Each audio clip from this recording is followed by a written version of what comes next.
On this week's episode of Ride the Lightning, the Tesla unofficial podcast, a few early Model 3 owners are trying their luck at selling their cars for a huge profit, an update on the improvements being made to Model 3 as production ramps up, Tesla starts selling their own car insurance, and more.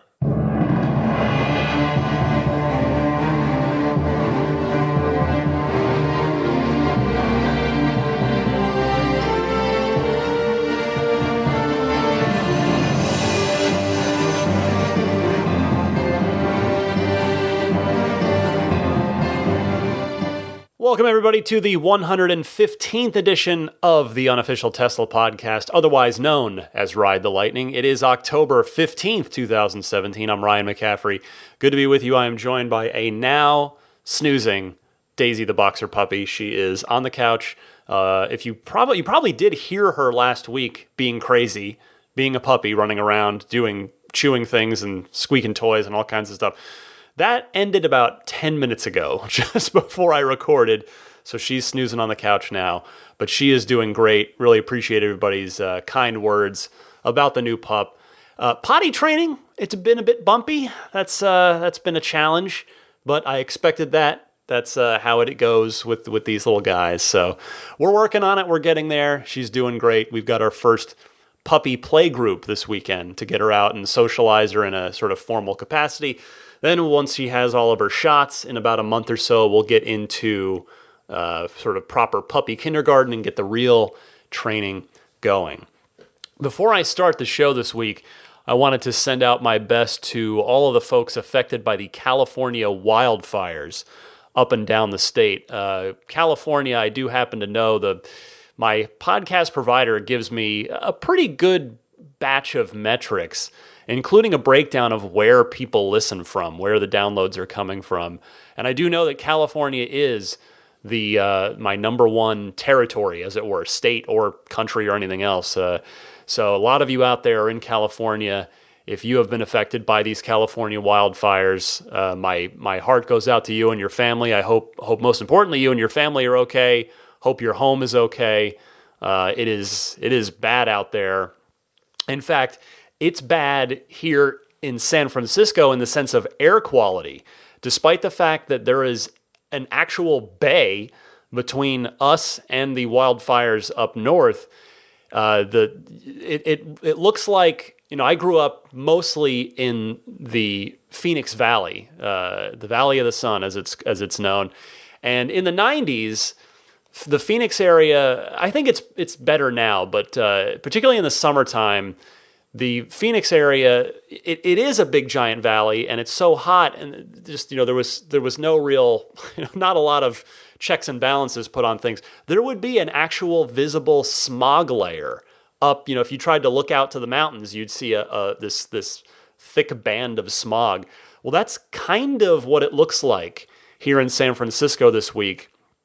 Not quite the same consistency, but it is a smoky, hazy air that has been giving a lot of people trouble. I, for one, I'm actually a lifelong asthmatic. I developed asthma when I was about 5 or so years old, and I've dealt with it ever since.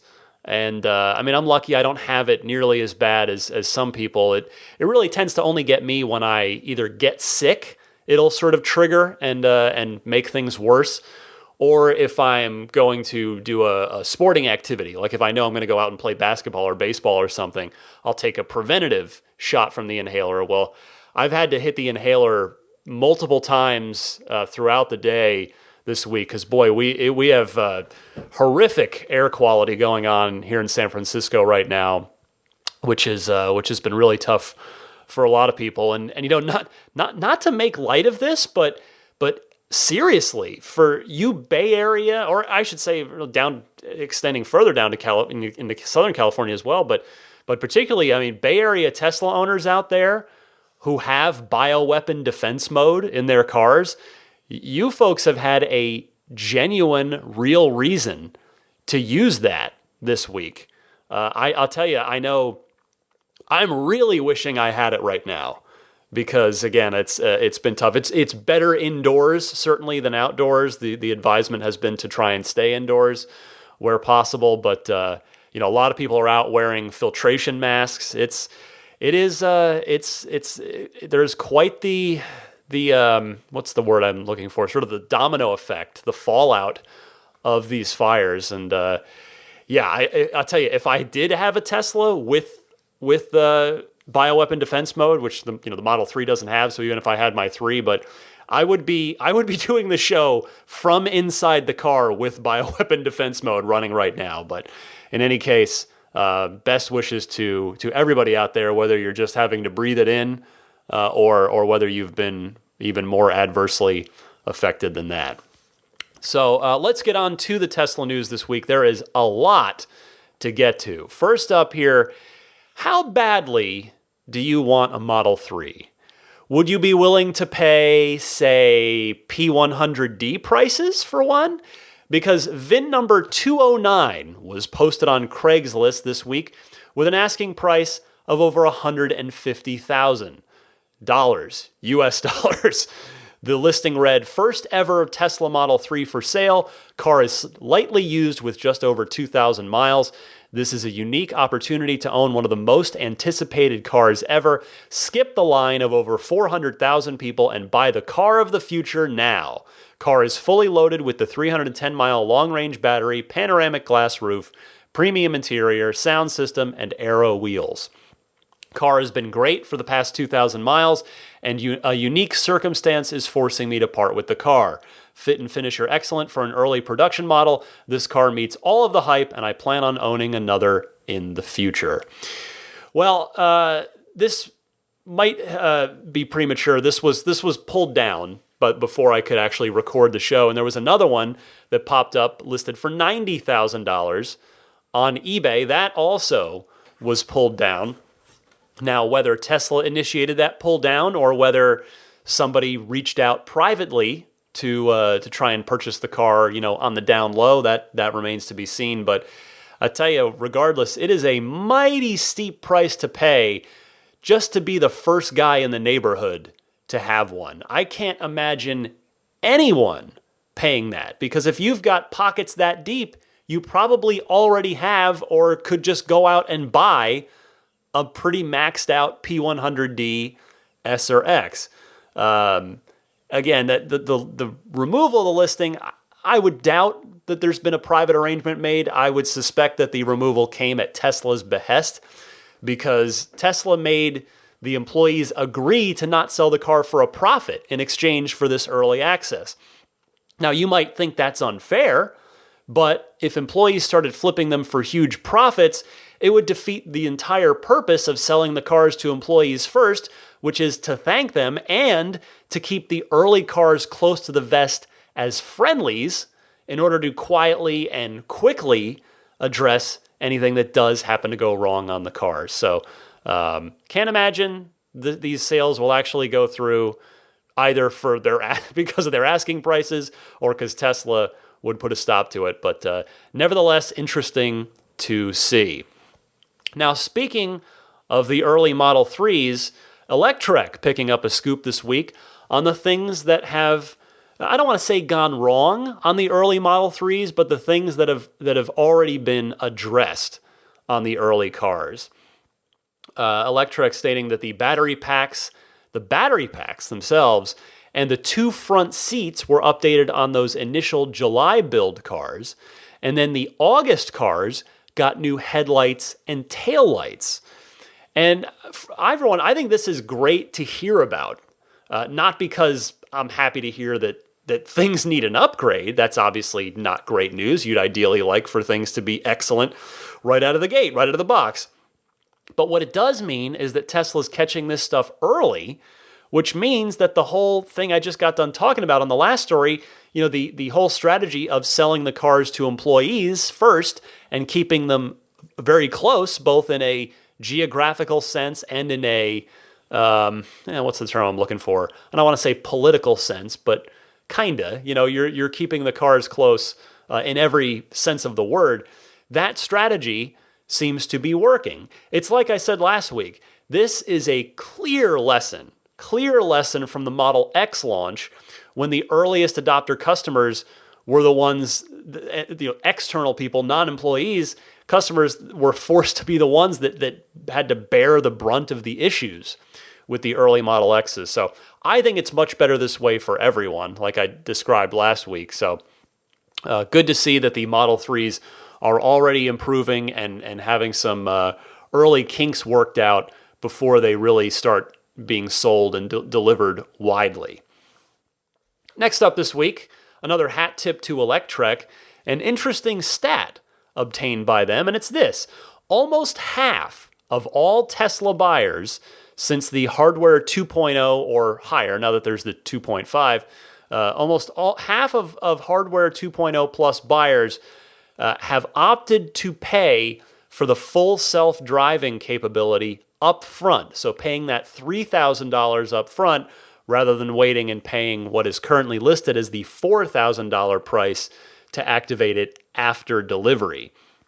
Electrek noting, out of the more than 90,000 vehicles with Autopilot 2.0 hardware in Tesla's global fleet, the owners of about 77% of them have purchased enhanced Autopilot, and about 40% have purchased full self-driving capability, sources familiar with the matter told Electrek.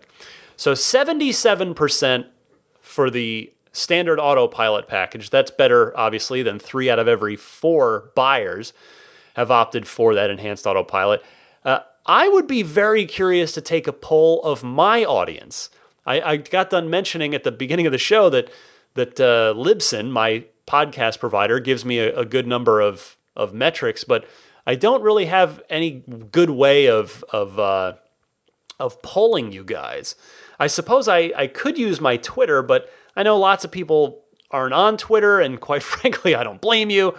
But I would be curious what this audience looks like. I'm still leaning towards no as far as getting it pre-purchasing it with the car. And I'm thinking I'm still leaning towards just paying the $4,000 later. But I will say this, part of me is nervous that they would raise. I really don't believe they do it, but part of me is nervous anyway that they might raise the post-release price higher than that $4,000. And of course, if they did, by the way, I've said this before too, I would be at the front of the pitchfork and torch mob outside of Tesla HQ should they try to pull a stunt like that when it's very clearly listed on their website as $4,000 after delivery. But it's like I was saying, part of me wants to just pay the $3,000 up front to just get it out of the way and get it paid for. So I don't know. I think that might be my one real game time decision with my car, because I know, I want red paint, I want white interior, I want the sport wheels. I'm pretty confident in my choices otherwise, but yeah, that full self-driving capability, that box, I'm not quite sure if I'm going to check it yet. I'm going to wait and see when things get closer. Also, by the way, I do suspect that these numbers are going to be lower for the Model 3 on both the enhanced Autopilot and the full self-driving uptakes, simply because I think it's probably pretty fair to say that Model 3 buyers are going to be much more price sensitive than Model S and Model X buyers, especially when you consider that, relative to the price of the Model 3, the Autopilot features, they don't literally cost more than they do on the S and X, but they're the same, which represents a higher percentage on top of your initial purchase price of the car. You've got $8,000 worth of total Autopilot stuff, $5,000 for the enhanced Autopilot and $3,000 for the full self-driving. So it's $8,000 to get the whole kit and caboodle when you order your S or X. And those cars, are $70,000, $80,000 plus $1,000 at the base. And then you've got that same $8,000 for the whole shebang of Autopilot on a $35,000 car. So that's a substantial difference there. And thus I do suspect that the overall pre-delivery uptake on the autopilot features, either of them, is going to be lower on Model 3. Next up this week, Tesla has revealed the North American, and I guess I should specify here, US and Canada. Does not include Mexico right now. So US and Canadian availability of their car insurance program. I did the story a while ago about the test they were running in Hong Kong, and it is called Insure My Tesla, and it's in partnership with Liberty Mutual, which I'm sure you've heard of at least. They're a major insurance company. So here are the details straight from both Liberty Mutual and the page on Tesla's site. So as part of your policy, you will be given new car replacement coverage, which allows for a brand new car within the first year in the event of a total loss. Your rate is guaranteed for 1 year. You're going to get genuine replacement parts, optional 24-hour roadside beyond the Tesla warranty, optional rental car reimbursement for as long as it takes to fix your Tesla, claims valet service to drop off a rental car at a scene or schedule a swap at an agreed upon time and place. Okay, so that sounds like pretty standard car insurance stuff with a couple of, Tesla specific bits on there. So how much will it cost? Well, Michael from Millbrae, a frequent caller and friend of the show, he is a Model X owner, and he looked into it right away. Let's take a quick call from the Ride the Lightning hotline from Michael. Hey, Ryan. I assume you're reporting on the Tesla insurance program being provided to U.S. and Canada-based customers. I wanted to share some my experience. I too have been excited about this and was quick to go through the process and to see what new sort of quote I could get. Unfortunately, the quote that I got was double what I'm paying right now through Geico for the same level of coverage. So guess I'm sticking with what I have. Hopefully these rates will go down as more people sign up and they get more data. But in the meantime, I'll be holding tight and hoping that things improve. It definitely has the potential to save people money for a very unique car, but we'll see. Thank you for the call, Michael, as always. I got a quote too, and while it's obviously going to vary wildly for everyone, depending on where you live and what your specific circumstances are, my quoted rate was insane. Almost $300 per month, which is about 3 times higher than what I'm paying now. Now, granted, that's partially because I went ahead and put in a Model 3 rather than my current car, so that's part of it. But as we just heard from Michael and Millbrae, he did an apples-to-apples comparison with his Model X, and you've just heard about his quote. So commenters, by the way, over on Electrek on this story reported much the same as Michael and myself. So it remains to be seen who this is really going to be for. Because at least out of the gate, Tesla's seemingly given no real incentive here for Tesla owners to spend that kind of money on their car insurance. I want to see how this evolves once Tesla really sort of gets out and starts speaking about it publicly. Next up, a new software update for you Tesla owners. And this, by the way, is for the entire fleet, not just the Hardware 2.0 Plus cars. It adds a couple of new convenience features I wanted to pass along in case you have not seen this yet. It adds the ability to manually adjust the distance at which HomeLink automatically opens a door or a gate, as well as the ability to keep climate controls running for an extended period of time while the vehicle is parked, aka camper mode. So that first one, the HomeLink thing, I could see that being useful for a few different applications. For instance, if you have a super long driveway, you could have your door fully open by the time you roll up to that driveway. Or for instance, in my case, I have a super slow garage door opener. It takes a while to fully open up for whatever reason, so I could trigger it to start opening from a bit farther away in order for it to be fully open by the time I get to it, and I don't have to sit there and wait on the street for it to fully open up. Now, alternatively, maybe the opposite here. Maybe you have security concerns for when you open your garage and you don't want it open for any amount of time when there's no one around. You could set it so that it only opens when you are right up close to it as well. That is another option. So Model S, Model X owners of all stripes, whether you're 2012 or 2017, keep an eye out for those new features in your car. Next here, this is specifically for my North Carolina friends. I have a job for you if you choose to accept it. The North Carolina Department of Motor Vehicles has asked Tesla to stop giving test drives out of its Charlotte location, which is, no doubt due to continued pressure from those dealership groups who are battling Tesla all over the country, as you all know very well. And in what is, I'm sure, a coincidence, there is a new guy named Tory Jessup who took over the North Carolina DMV a few months ago, and now this has happened. So I'm sure, he says, without a hint of sarcasm at all, and by that I mean all the sarcasm, it's very clearly has to be related there.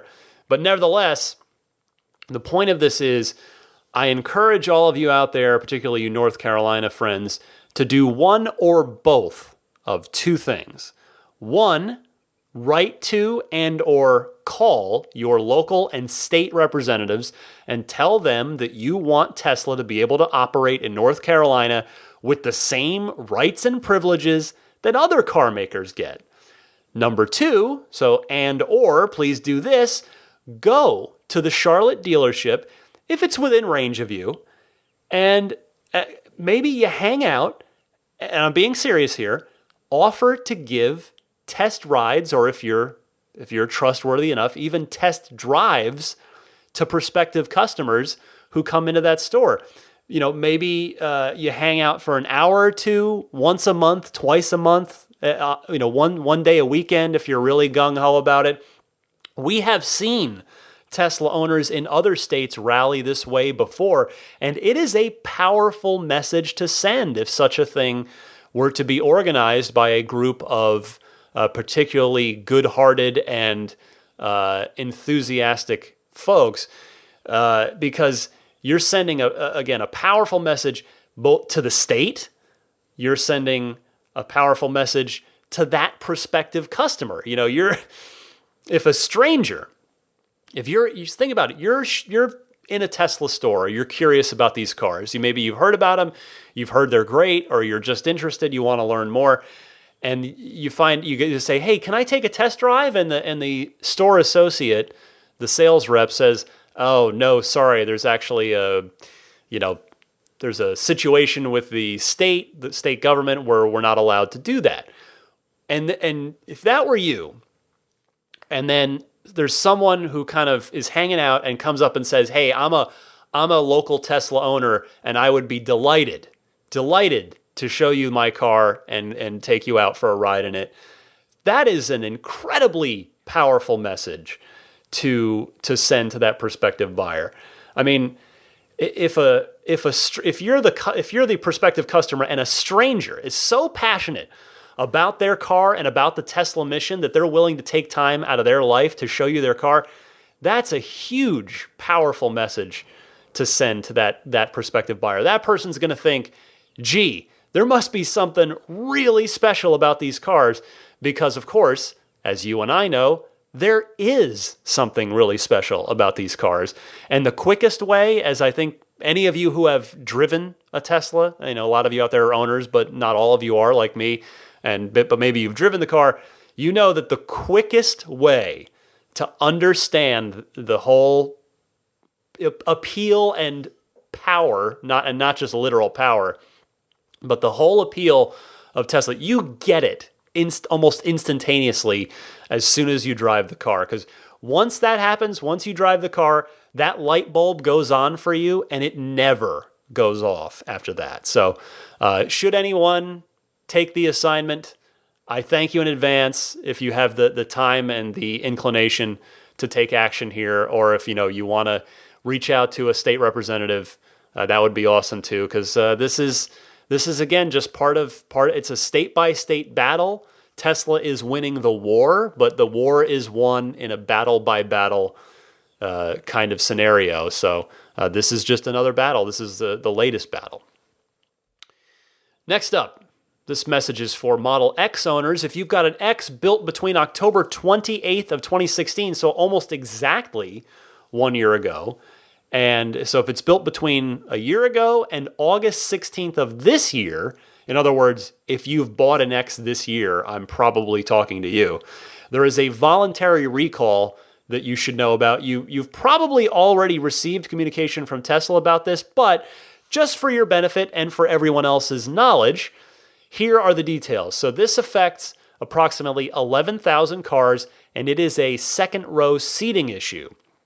This is Tesla's statement on the matter. They said, quote, Tesla determined that a small number of cables in the second row fold-flat seats in some 2016 and 2017 Model X vehicles may need to be adjusted.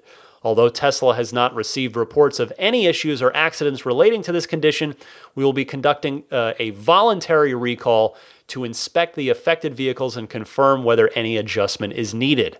Although we have never seen any incidents of it in the field, internal testing has indicated that if the cable is not properly adjusted, the seat back on the left side of the second row seats could move forward during a crash, end quote.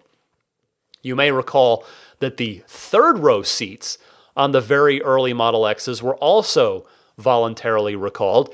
It was no big deal then, and it sounds like this isn't too big of a deal either. And in fact, they're going to send the mobile Ranger service out to you to take care of this if you are indeed affected by it. Finally this week, if you've got a brand new Tesla of any kind, that means you've got, and I'm talking brand new, like you don't have plates yet, that means you've got the hardware 2.5 autopilot equipment in that car. Now, you may, or hopefully may not actually, have noticed that the automatic emergency braking safety feature was not active. It is now, though.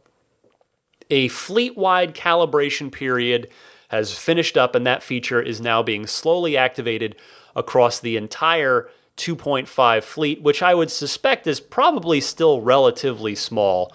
As such, I'm not sure if any of you are affected by this, but hopefully you're not, even if you have a brand new SX or even possibly a Model 3, because if you have actually been affected by this, it means you've had a panic stop in your brand new Tesla, and I hope that has not happened to you. All right, that is the news for this week here on Ride the Lightning. A quick plug for next week. Stay tuned for next week's show. I'm going to be having an interview here on the show with Alex Roy. He is a professional long-distance driver and one of the co-hosts of Drive, whose fourth season premieres on NBC Sports on Thursday, October 19th at 10 p.m. Eastern. Tesla is going to, the P100D is going to appear in the October 26th episode, also at 10 Eastern. So I'm going to, actually, let's see, should I give you, yeah, I guess I'll go ahead and give you the teaser clip now. So here's a clip from that Tesla episode of Drive, co-starring Alex Roy, who will be on the show next week. So take a quick listen to this, and then I'll come right back here with the Ride the Lightning hotline for you. Norway, in terms of electric vehicles, is one of the most advanced countries in the world. The government is trying to ban the sale of internal combustion vehicles by 2025, and ban the sale even of hybrids by 2030, which is why we're here to drive a Tesla Model S P100D, the most advanced, longest range EV currently on the market, across Norway to the Atlantic Road, one of the most beautiful roads on the planet, to find out what it's like to live in an EV world.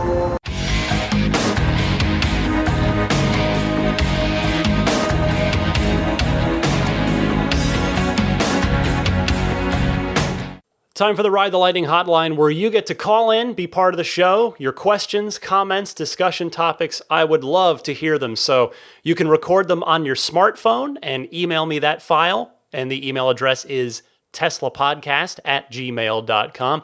Alternatively, you can use the very easy-to-use toll-free Ride the Lightning hotline, where you can call in anytime 24/7 and leave a message. That number is 1-888-989-8752. That's 1-888-989-TSLA. And if you know someone special with an upcoming birthday, anniversary, graduation, or some other special occasion, you can give them a unique gift of recorded voices from friends and family telling them why they're special. The recordings can be podcasted or put onto a keepsake. Visit lifeonrecord.com to learn more. Also, a friendly reminder, the Patreon exclusive bonus episode for October has been posted on patreon.com/Tesla podcast. So if you are a $10 plus Patreon backer, you can log in and get that anytime you like. It features calls, by the way. Listen for your name if you happen to be part of it. It calls from Harry in Fort Worth, Mike from SoCal, Pete in Dallas, Zach in Baton Rouge, Matt in Bowling Green, and Povilas from Lithuania. So another fun episode there with all of the extra excellent Ride the Lightning hotline calls that I don't have a chance to get to on the regular weekly show. So I'd encourage you to check that out, whether you are already on Patreon with me or perhaps you would consider doing so. Anyway, let's get started with this week's Ride the Lightning hotline calls. We kick it off with Ralph in Los Angeles, who thinks he has a guess at what might happen at next month's Tesla Semi unveil. So Ralph, take it away. Good morning, Ryan. This is Ralph from LA calling. Little bit of feedback on the microphone. I love it. It helps me to pick out your voice. It's very clear. It's a little high on the high frequency and mid frequency range. I think it's missing, some richness along the lower frequencies. However, you come across crystal clear in my car. And I also then get to hear Daisy chomping away on her toys, etc., and request that maybe she gets a little mic time too. I'd love to hear her snore or whatever sound she makes. So down to business. I'm sure everyone is wondering about what's going to happen at the next big reveal, now pushed back to November for the Semi. I'm putting my money on a Model Y reveal of some kind. I know pickup is in the running, but I think the next big money maker is going to be the crossover segment, which is doing really well across the states. So that's where I put my money, and I'm still totally on the fence between activating my day one Model 3 reservation or opting to transfer that over to a Model Y. Anyways, love the podcast. I'm listening to it for the second time today. Take care. Bye. Glad to hear you're enjoying the new microphone, Ralph. I'd like to keep tweaking it a bit more, but the overall feedback I've been getting seems to be that it's definitely different, but most folks seem to think it's a slightly better different. Now, as to the Semi event, I would imagine that you would stand to win huge money in Vegas if you bet on the Model Y showing up at that event. I'm not expecting that, both because not only does the priority in all public-facing ways have to be on the Model 3 for Tesla right now, but Tesla's still trying to hide the Model 3 so that they can keep selling the S that they've gotten without a giant waiting list on it. So I feel like literally rolling out a Y prototype from the back of a Tesla semi-trailer could do bad things to Model X sales. I really think that the Y will get its own dedicated event to reveal it, just like the Model 3 did. But then again, this is Elon Musk we're talking about, so you never know what he might decide to do, because he's usually 2 steps ahead of us, or at least 2 steps ahead of me. Thank you for the call, Ralph. Next up is our friend Mike from Charlottesville, who also has another comment on the Tesla Semi reveal and what we might see there. So Mike, give me your theory here, sir. Take it away. Hey, Ryan, it's Mike from Charlottesville again.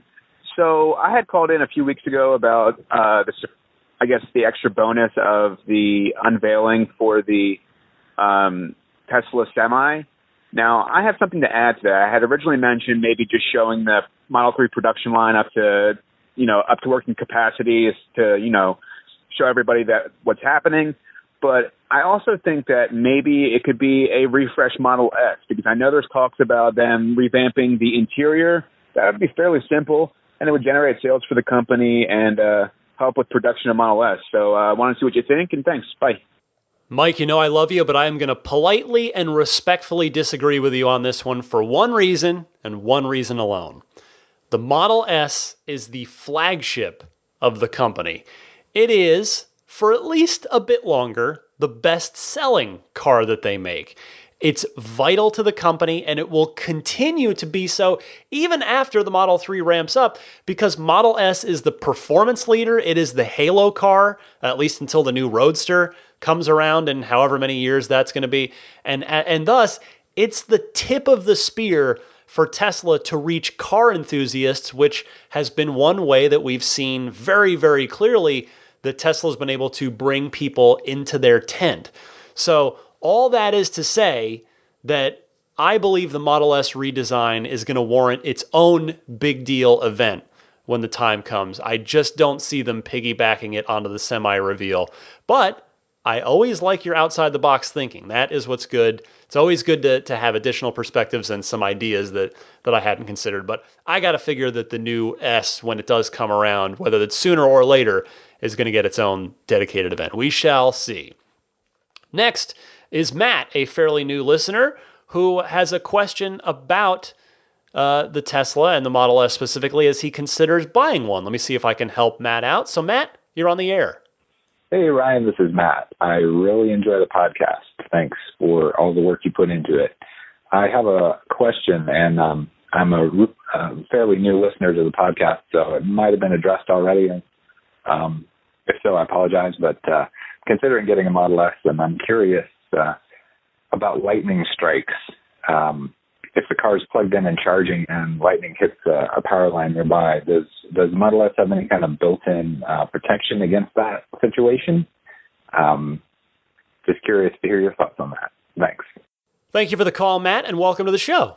I tell you, I love calls like this because it challenges me to learn something new.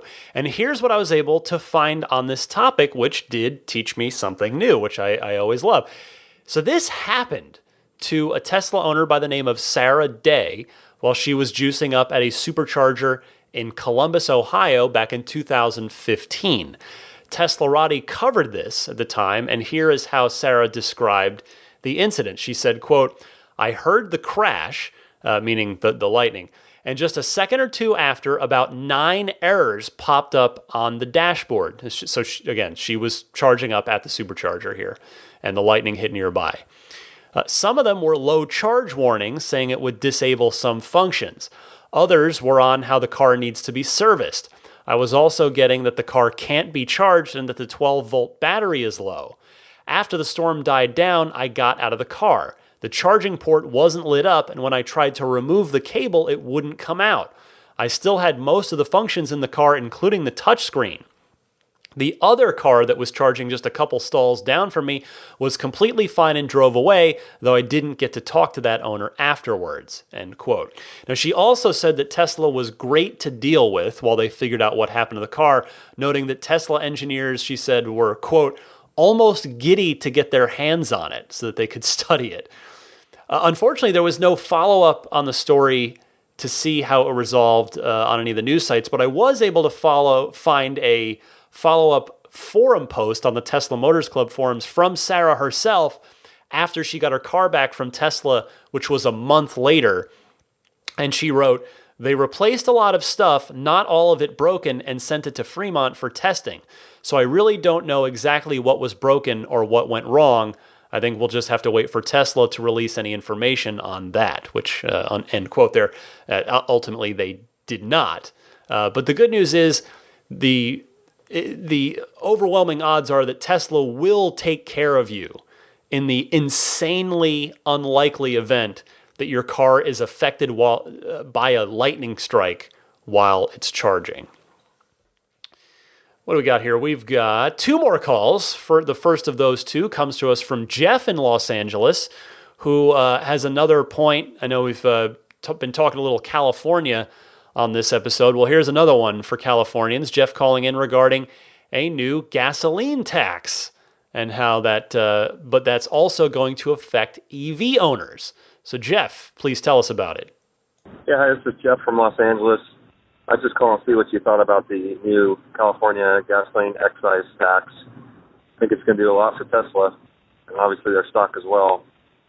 Each gallon of gasoline is going up 12 cents per gallon, and also for the trucking industry, diesel's going up 20 cents a gallon. So I think the Tesla Semi is coming at the right time. I was just curious what you thought. I don't know if they're going to charge more for electric vehicle registrations, or what your thoughts are on California doing the increase in gas. Thank you. Speaking of educating myself, there's this call. Jeff, I hadn't heard, this didn't jog my memory until I dug into it. And then I went, oh yeah, I did cover this a while back. So I looked into it and I found that yes, indeed, this is happening. It goes into effect here in California in November, so it is right around the corner. Here are the details from the LA Times, and they also answer a question that you had about what they'll do with electric cars. So this is from the LA Times, quote, State Senator Jim Beall, from a Democrat from San Jose, said his bill will fix a crumbling road system and boost the economy. With the senator saying, quote, if we're able to have better maintained roads, we could prevent accidents and deaths and help have a better outcome in terms of traffic congestion. That was a quote from him during the floor debate. And now back to the LA Times write-up on this. The legislation, for which final details were unveiled last week, although that was a while ago, would raise the base excise tax on gasoline by 12 cents a gallon, bringing it to 30 cents. Another variable excise tax would be set at 17 cents. Diesel, blah, blah, blah. Electric cars would pay a $100 annual fee.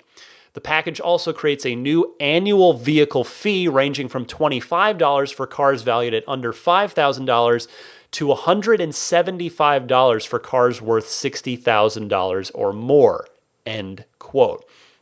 So that kind of seems like a crappy deal for electric vehicles if I'm doing my math right, because if I drive 12,000 miles per year in my 20 mile per gallon car, which is about what my old Infiniti is right now, I would use about 600 gallons of gas per year.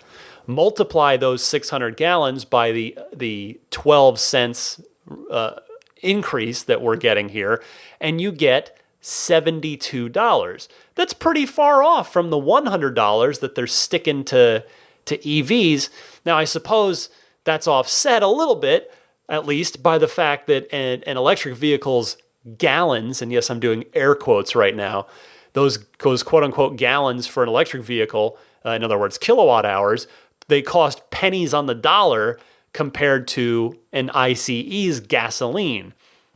But still, I think that's a bit lame. Now, thankfully, that $100 zero emissions vehicle fee doesn't go into effect until model year 2020. I had to dig a little deeper to find that. Model year 2020.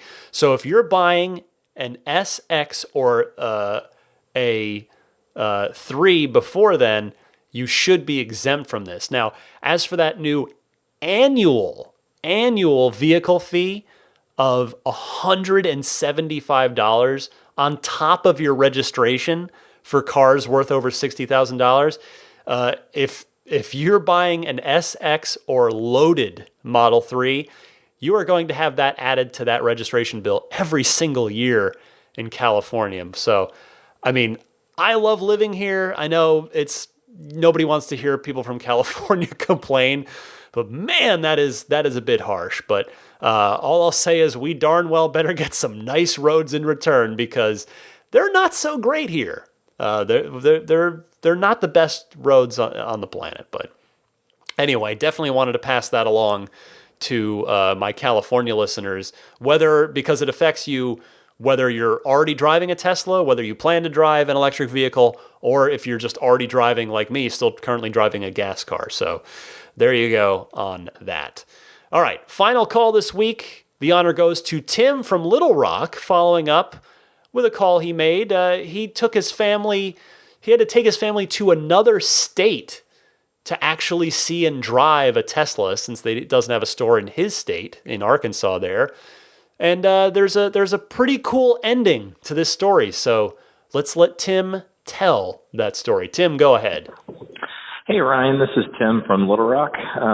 Called a couple shows ago and mentioned that we have an order in for a Model 3, and in Little Rock we don't have a store, so we're driving through Kansas City, and we were going to stop off and have my wife and my son get their first opportunity for a test drive so they could at least feel out what a Tesla feels like before a 3 comes in. Well, I wanted to follow that up and let you know that we were on our trip. We drove through the other day, and my wife was so taken aback at how awesome the Model X was that we drove that we ended up putting in an order. So we actually canceled our Model 3 order and are picking up our new X on Saturday. So just wanted to let you know that my son was beside himself, grinning ear to ear, and I'll try to send you a picture, but I thought you'd just like to know that we are new Model X owners, and we're part of the club. So I thought I'd sort of circle back and let you know about that. And I would love to send you my referral code, too, if you would love to pass out the referral code on your show. Maybe get somebody $1,000 off toward the end of the month. That was kind of the incentive, too, for us to go ahead and make the move, was to get the deal in the unlimited lifetime charging, supercharging before the end of October. And just the way the tax incentives were working out, it made sense to make a jump now. So anyway, just thought I'd share that. Really appreciate the podcast. Appreciate everything that you do for the show. And we'll talk to you soon. Thanks. Tim, I love absolutely everything about that call. So what I'm curious of, who is happier in your house? Is it your wife who's getting the X? Is it you who's getting a Tesla in the family? Or is it your son who sounds super ecstatic? I very, very much look forward to the pictures and to hearing more about your family's reaction to the car once you get it. Also, by the way, I suspect Little Rock, I'm guessing Little Rock might not be Tesla's biggest market. I only suggest that because you said you don't have a store there yet. My point being, I think you might be the most popular guy in your neighborhood real soon. Be prepared. There's a thing that Tesla owners that they have to build into their day when they go out. I've been experiencing a version of this with Daisy, where it's puppy time, where if I want to go out for a half-hour walk, I need to budget about an extra 10 minutes or so because people keep stopping to pet her and say hi because she's an adorable little puppy. But Tesla owners have Tesla time that they build into their schedules because they get stopped and asked questions, and people want to see the car everywhere they go, which is super cool. And I hope you are prepared for that, and I'm sure you will be an enthusiastic host to show off your X to everybody around. Like I said, the neighbors are going to be you're going to be Mr. Cool real quick if you're not already Mr. Cool without a Model X. But the one tip I'll pass along here for you, Tim, because your head's probably swirling with all kinds of excitement and a checklist of things. But one other little note for you on the note of showing the car off to your neighbors. Make sure you unlock the Model Xmas Easter egg that's in the car. Unlock that right away so that you can melt your your neighbors' faces, as soon as you get the car, because that. I have now witnessed it with my own eyes, not at night, unfortunately, only in the daytime. And it's so good. It's so silly, but in the most fun way you could possibly imagine. So unlock that, get that ready to show off to everybody, and enjoy that car. Congratulations to you and your family. All right, that wraps it up for the Ride the Lightning Hotline this week. I remind you, of course, to send me your Tesla questions, comments, discussion topics. Again, you can just record a question on your smartphone voice recorder and email me the file to teslapodcast@gmail.com, or use the toll-free Ride the Lightning hotline. The number is 1-888-989-8752. Be right back to wrap things up for you here right after this.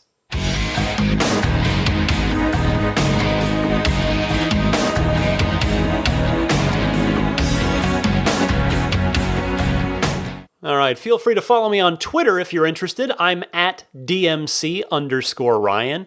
And if you need some puppy pictures to brighten up your day, Daisy the Boxer Puppy has her own Instagram at that same name. Daisy the Boxer Puppy, all one word there. What else? If you are buying a Tesla, get yourself, remember it's the end of October is your last chance to get the $1,000 off and the free unlimited lifetime supercharging. After October 31st, it'll just be the supercharging bonus. There will no longer be the $1,000 discount. So please use my cousin Pat's referral code if you're buying an S or an X here in the next little while. The code is ts.la/Patrick5008. You just put that into your browser. It's a short link. It'll take you right to where you need to go. Immaculate Reflections. A message here for fellow future Model 3 owners, or really any future Tesla owner, or even present one. I've really been getting keen on getting my car super protected once I get it, my Tesla, because I'm going to be investing a lot in this car, both financially, emotionally, time-wise. It's going to be with me for a while. I want to keep that finish protected as much as possible. So preserve it for the long term using Immaculate Reflections. They are the Bay Area's premier paint correction and coating specialist.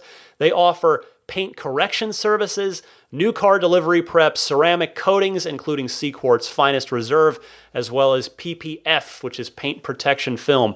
They are located in Brentwood, California, not too far from the Tesla factory. If you happen to be doing a factory pickup, you can find them on their new revamped website, irdetailing.com. Also on Yelp and Instagram at Immaculate_Reflections. They've got 16 years of experience, so do check them out if you want to get your Tesla protected.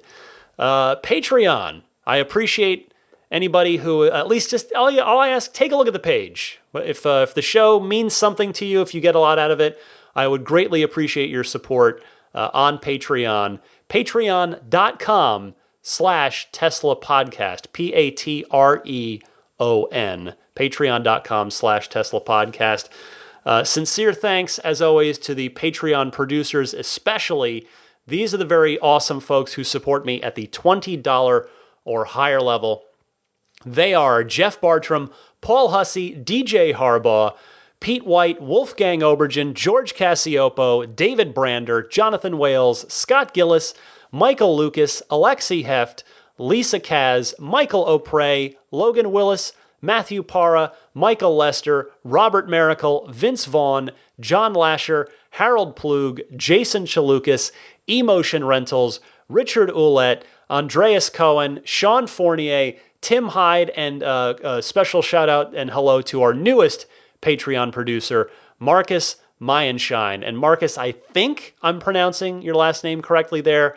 I took German in high school and in college. I don't remember much of it. I'm not sure if I could really get around Germany, but I believe that is a name of German descent, and I think I've got it right. Please do correct me if I'm wrong. Thank you so much for joining me on Patreon. And then there is Abstract Ocean. Get Tesla accessories for you and your car, like a Model X silicone key fob pocket or a high-quality Tesla lanyard. Use the coupon code RTLPodcast at checkout and get 20% off of your order. That's abstractocean.com.